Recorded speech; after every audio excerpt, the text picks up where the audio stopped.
오늘 아침 우리에게 주시는 하나님의 말씀은 신약성경 고린도후서 6장 1절로 10절 말씀 되겠습니다. 신약성경 291면입니다. 291면 고린도후서 6장 1절부터 봉독하게 됩니다. 이 계시의 말씀을 봉독할 때 다 함께 하나님의 음성을 들으실 수 있길 바랍니다.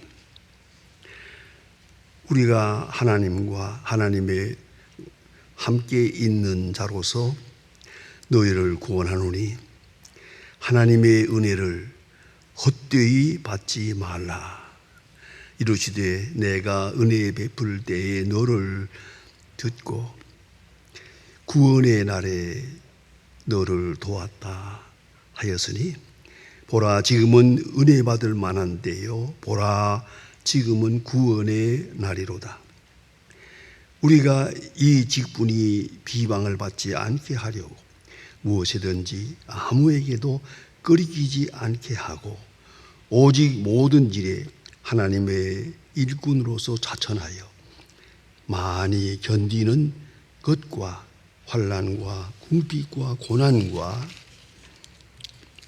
매맞음과 갇힘과 난동과 수고로움과 자지 못함과 먹지 못함 가운데서도 깨끗함과 지식과 오래 참음과 자비함과 신령의 감화와 거짓이 없는 사랑과 진리의 말씀과 하나님의 능력으로 의의 무기를 좌우에 가지고 영광과 욕됨으로 그리했으며 악한 이름과 아름다운 이름으로 그러했느니라. 우리는 속이는 자 같으나 참되고 무명한 자 같으나 유명한 자요 죽은 자 같으나 보라 우리가 살아있고 징계를 받은 자 같으나 죽임을 당하지 아니하고 근심하는 자 같으나 항상 기뻐하고 가난한 자 같으나 사람을 부유하게 하고 아무것도 없는 자 같으나 모든 것을 가진 자로다. 아멘. 미하엘 젠페룰이라고 하는 분의 그 저서에 아주 재미있는 제목이 하나 있습니다. 1%만 가져도 99% 행복하다. 1%만 가져도 99% 행복하다. 그런 제목의 책이 있습니다. 현대인들의 삶이 몸에 맞지 않는 옷을 입은 것과 같은 그런 버거운 현실이 있다고 지적하고 있습니다. 삶의 방식을 바꿔야 한다 하는 말입니다. 현대인들이 더 크고 더 빠르고 더 비싼 것들 사고 누리고 위해서 하루를 과잉 노동하며 그리고 자기 자신을 과잉 속으로 몰고 가고 있다. 새로운 라이프 스타일이 필요하다. 이것을 한마디로 레스니스라고 합니다. 레스니스, 덜 가지는 그러한 생활 양식이 필요하다 하고 말하고 있습니다. 본문 6장 1절 참 귀중한 말씀입니다. 은혜를 헛되이 받지 말자. 은혜를 헛되이 받지 마라. 내가 받고 있는 은혜가 얼마나 큰 것인가 알아야 되고 그 은혜의 결과를 확실하게 알아야 합니다. 그런데 은혜를 은혜로 모르고 사는데 불행이 있다 그런 말씀입니다. 은혜를 헛되이 받지 마라. 지금은 은혜 받을 만한 때요 지금은 구원의 날이로다. 지금이라고 하는 시간이 은혜의 클라이막스인 것을 알아야 합니다. 앞으로 주실 은혜만 생각하고 몸부림치지 말고 현재 내가 살고 있는 이대로가 하나님이 내게 주신 가장 큰 은혜다, 은혜의 극치다 라고 간증할 수 있어야 한다는 말입니다. 그런데 생각이 사람이 밀어내서 오늘 은혜 가운데 있습니다, 특별한 은혜 가운데 행복을 누리고 있건만 모릅니다. 그리고 못 받은 것처럼, 못 가진 것처럼, 모르는 것처럼 부족한 게 많아요. 그러다가 몇 년이 지나갔어요. 얼마 지나간 다음에 되돌아보고 생각해 보니까 그때가 좋았어요. 그때가 은혜였어요. 그때가 행복할 수 있었어요. 아니, 그때가 가장 행복한 때였어요. 이렇게 늘 후회하며 뉘우치며 그렇게 반복하고 사는 미련한 인간을 말하고 있습니다. 이것을 어려운 말로 역설적이라고 합니다. 파라독시얼, 역설적 존재론을 가지고 이 논리에서 벗어나지 못하고 있다 하는 말씀입니다. 진리는 현실과 내용, 형상과 실제는 다르게 경험될 때가 많습니다. 오늘 성경 말씀에 두고두고 한번 읽어보세요. 같으나, 같이 보이나, 같으나 하는 말이 반복됩니다. 이건 착각입니다. 사실은 아니에요. 같이 보이는 거죠. 그렇게 느끼는 거죠. 그런데 그것은 착각이었다는 말입니다. 이 착각에 사는 증후군 인간을 여기서 말하고 있습니다. 돈 있는 자 같으나 돈이 다가 아니잖아요. 건강을 잃으면 돈은 아무 소용도 없는데요. 그것을 알고도 오늘의 주신 축복을 만족하게 감사하지 못하고 있다는 말입니다. 예수님께서 친히 하신 말씀, 비유의 말씀이 있습니다. 어리석은 부자가 가을에 농사가 잘 돼서 많은 추수를 했습니다. 창고가 작아서 창고를 늘렸습니다. 자, 또 이제 추수해 놓고 그가 하는 말입니다. 내 영혼아, 내 영혼아, 오랫동안 먹고 살 것이 있으니까 나와 함께 즐기자 라고 하더라는 겁니다. 근데 하나님께서 웃으시면서 하는 말이, 이 사람아, 오늘 밤 내 영혼을 취하면 그 재산이 네 것이 되겠느냐, 이렇게 말씀합니다. 참 우스운 얘기입니다만은 제가 어렸을 때 교회에 나가서 목사님들이 설교하고 부흥회 인도하는 걸 보았습니다. 그 시골 사람들 많이 봐놓고 잘 알아듣지는 못하는 것 같아요. 그렇지만은 그때 이 본문을 가지고 목사님이 설교하면서 내 영혼아, 오랫동안 먹고 쓸고 있으니까 오랫동안 즐기자. 그러니까 하나님께서 웃으시면서 이 어리석은 놈아, 오늘 밤 내 영혼을 취하면 그 재산이 네 것이 되겠느냐, 그 말을 그렇게 강조하는, 내 영혼아, 내 영혼아, 목사님이 말씀하는 것을 들은 기억이 있습니다. 어리석은 부자, 많은 물질이 있습니다. 넉넉합니다. 분에 넘칩니다. 이것이면 되느냐 이게요? 아니죠. 중요한 것은 생명이죠. 그 많은 재산이 네 것이 되겠느냐? 예수님께서 확실하게 이렇게 지적하신 것을 볼 수 있습니다. 다시 말하면 생명 위주의 가치관, 영생 위주의 세계관을 가져야 한다 하는 말입니다. 근데 오늘 성경 말씀에 보니까 같으나, 같이 보이나, 이건 착각입니다. 착각이에요. 가진 것 같으나 없어요. 같으나 다 가졌다고? 아니요. 아무것도 없어요. 인격 문제요, 행복감의 문제는 내 소유와 관계가 없습니다. 이걸 잊지 말아야 합니다. 오늘 본문 가운데 가진 자 같으나 못 가졌다. 아는 자 같으나 모른다. 행복한 자 같으나 불행하다. 여러분 많이 보고 있지 않습니까? 이웃에서 행복할 만한 여건이 많아요. 다 갖춘 것 같아요. 그런데 가장 불행해요. 그 가정도 불행하고 그 생활도 불행하고 그 인생이 아주 처참해요. 이런 것을 우리가 많이 보고 있지 않습니까? 그런데 가진 자 같으나 못 가졌어요. 아는 자 같으나 무식해요. 행복한 자 같으나 불행해요. 모든 사람은 그 사람을 부러워하고 있지만은 그 사람 자신은 절망하고 있어요. 이걸 잊지 말아야 합니다. 반대로 주신 말씀을 보십시다. 없는 자 같으나 있고, 불행한 자 같으나 행복하고, 근심하는 자 같으나 항상 기뻐하고, 그것이 기독교인입니다. 역설적 존재라는 걸 잊지 말아야 합니다. 없는 것 같으나 있어요.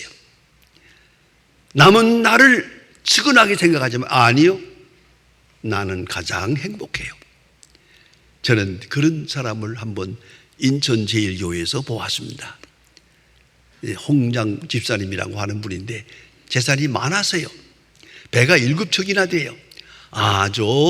우리 교인 가운데는 제일 부자예요. 제일 부자인 줄 알았어요. 그런데 어느 날 하루아침에 그냥 확 부도가 나면서 그 다음에 쓰러졌는데요. 그래서 내가 이거 잘 사는 줄 알았더니 왜 이 모양이냐고. 아니에요. 지금까지 저는 지옥 같은 고생을 하고 살았습니다. 이 사업이 망했잖아요. 망하고 나서 하는 말입니다. 이제야말로 자유합니다. 이제야 살 것 같습니다. 숨을 쉴 것 같습니다. 내 재산도 없고 내 육체도 병들었지만은 내 영은 살았습니다. 그리고 간증을 하더니 정말 개척교회를 세우고 거기서 장로 일을 보면서 헌신하는 홍 장로님을 보았습니다. 여러분, 가지는 자 같으나 없어요. 아는 것 같은데 몰라요. 그러나 예수 믿는 사람은 반대로 없는 것 같은데 있어요. 모르는 것 같아 알아요. 불행한 것 같은데 가장 행복한 역설적 존재, 그것이 바로 그리스도인이란 말입니다. 가진 자, 다 가진 자 만족합니다. 성취감이 있습니다. 행복합니다. 그런 거로 그 행복이 봉사로 이어지기도 합니다. 오늘 말씀의 가장 인상적인 부분은 같으나 하는 말입니다. 같으나 아주 의미심장합니다. 세상 사람 보기에는 그렇게 보여요. 그런다 그리스도인이 볼 때는 아니에요. 본인 자신은 내면 속에 깊은 신비한 만족감이 있다는 말입니다. 늘 감사하고 있어요. 저는 한번 프린스턴에 있을 때에 그 뉴저지에 있는 특별한 음악회가 있어서 한번 참여해 본 일이 있습니다. 그것은 프랜시스 크로스비라고 하는 찬송가 작사가인데요. 유명한 분입니다. 그의 고향에서 음악회를 한다고 해서 갔습니다. 그 찬송가는 그분은 일생 동안에 4,000개의 찬송가를 만들었습니다. 근데 우리가 지금 부르는 찬송가에도 27개가 들어와 있습니다. 예수로 나의 구주 삼고 인내하신 구세주여, 그게 다 크로스비의 찬송입니다. 그분 고향에서 음악회를 한 데서 갔는데 난 그런 음악회는 처음 보았습니다. 저녁 7시 반에 시작했습니다. 다음날 새벽 4시까지 했습니다. 밤새껏 찬송을 부르고 또 좀 뭘 좀 먹고 마시고 또 찬송 부르고 또 찬송 부르고 이렇게 어디 얼마나 오래 하나 보자 하고 끝까지 기서 왔는데 4시 반까지 하더라고요. 그런 음악회는 생전에 딱 한 번 경험했습니다. 여러분, 그런데 그 시간에 부른 찬송은 크로스비 할머니가 지은 찬송만 부릅니다. 그 찬송만 부르는 겁니다. 계속해서. 그분은 중년의 장님이 됩니다. 의사가 수술을 하면서 하는 말이 당신은 이제 실명이요, 이제 장님이 될 수밖에 없습니다 하고 말했습니다. 그때 한 유명한 말이 있습니다. Oh God, make me blind. 오 하나님, 나를 장님 만들어 주어서 감사합니다. 그래서 이 땅을 보지 않고 하늘나라를 보고 이 세상 것은 다 잊어버리고 하나님의 나라만 생각할 수 있게 해주신 것 감사합니다. 하나님의 영광만 바라보게 해주었습니다. 그대로 찬송이 이어집니다. 4,000개의 찬송가를 지었습니다. 그 중에 400개가 온 세계에서 불려지고 있습니다. 그는 이 세상을 보는 눈을 가져가시고 하늘나라를 보는 눈을 내게 주신 것을 감사합니다. 이 땅에 매이지 않고 영원한 나라를 바라볼 수 있게 해주심을 감사합니다. 그래서 계속 찬송이 우러나서 4,000개의 찬송가를 지었습니다. 이 사람이 불행한 것 같으나 행복한 자가 아니겠습니까? 아무것도 모르는 자 같으나 다 아는 사람이요, 그야말로 역설적인 하나님의 신앙의 사람이라고 봅니다. 여러분, 다 몰라요. 그러나 나는 알아요. 본인 자신 내면 속에서 항상 하나님 앞에 만나고 하나님께 가까이 갈 수 있고, 모든 현상 속에서 잃어버리는 것 같으나 얻고 없는 것 같으나 있어요. 항상 주를 찬송하는 다 가진 사람, 다 가진 사람이 되는 거죠. 다 가진 사람 하고 생각하니까 목자를 생각하게 됩니다. 제가 이스라엘 나라에 갔을 때 특별히 시간을 하루를 내가지고 그 유목민들의 목자 생활을 한번 가서 보았습니다. 하루 종일 목자들이 사는 생활이라는 거, 천막 속에 살고 그 뭐 사는 건 말이 아닙니다만은 양하고 목자하고 사이가 어떻게 사랑스러운지요. 그 양에 우리가 이렇게 있잖아요. 우리의 거기 문이 있어요. 문이 따로 없어요. 목자가 문에서 떡 옆에서 누워 자요. 그러면 그게 문이에요. 양이 그걸 넘어가지 않아요, 절대로. 그리고 그때 한 300마리 되는 양인데 그 양을 앞에 놓고 목자가 가까이 와서 양 한 마리를 붙들고 머리를 톡톡 치고 나 간다 하면 이 양이 따라 나서요. 그러면 그 다음에 300마리가 줄줄줄줄 따라 나서요. 한 줄로 쭉 갑니다. 그걸 볼 때 얼마나 아름다운지. 죄송합니다, 그때 무슨 생각한지 아세요? 우리 교인들이 다 이러면 좋겠다 생각했어요. 내가 가는 대로 철철철철 따라오는 거예요. 그래서 거기 산이요, 오선지 같아요. 오선지. 그 쭉 간 대로 전부 길이 나서요. 한 줄로만 가니까 길이 패이는 겁니다, 이게요. 아주 그걸 바라보면서 목자와 양의 관계를 좀 부럽게 생각해 본 일이 있습니다. 특별히 다윗의 시 가운데는 귀중한 말씀이 있습니다. 여호와는 나의 목자시니 내게 부족함이 없으리로다. 그 옛날의 번역에는 I want nothing, 나는 바랄 것이 없습니다, 이렇게 되어 있습니다. 그러나 요새 새로 된 번역 가운데 보면은 Because the Lord is my shepherd, 여호와는 나의 목자시니 I have no more, 나 더 바랄 것이 없습니다. 아무것도 바랄 것이 없습니다. 이것이 양의 마음입니다. 양으로 행복할 수 있는 길은 첫째, 푸른 초장이 있어야 됩니다. 시냇물이 있어야 됩니다. 또 밤을 지새울 수 있는 울타리가 있어야 됩니다. 그러나 제일 중요한 것은 목자가 있어야 됩니다. 목자만 있으면 됩니다. 특별히 성경은 우리에게 귀중한 진리를 가르칩니다. 사망의 음침한 골짜기로 갈지라도 주의 집 행위가 나를 안위하시나이다. 사망의 음침한 골짜기 두려울 것 없어요. 목자만 있으면, 목자만 따라가면 돼요.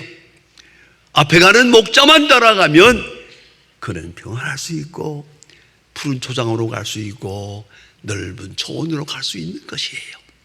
여러분, 여호와는 나의 목자시니 내게 부족함이 없으리로다.